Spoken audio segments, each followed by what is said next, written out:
नमस्कार मित्रांनो, स्वागत आहे आणखी एका नवीन व्हिडिओमध्ये.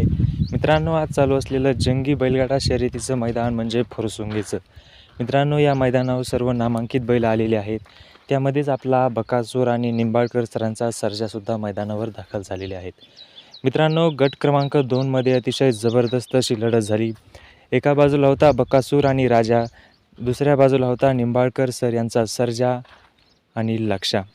मित्रांनो, दोन गाड्यांमध्ये अतिशय जबरदस्त अशी लढत झाली आणि शेवटच्या क्षणाला बकासूर आणि राजानं विजय प्राप्त केला.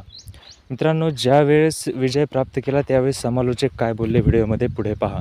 पण मित्रांनो, काही दिवसापूर्वी मुलाखतीदरम्यान निंबाळकर सर बोलले होते, बकासूरच्या गटात पळून बकासूरला हरवण्याचं स्वप्न माझं अजून पूर्ण झालेलं नाही आहे. ज्यावेळेस मी बकासूरच्या गटात पळालो आहे त्यावेळेस हारलेलो आहे. मला बकासूरला अजून पराभूत करता आलेलं नाही.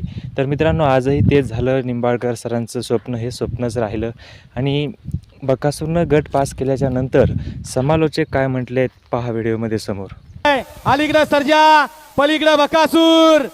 सुंदर अशी लढत आहे, अतिशय सुंदर.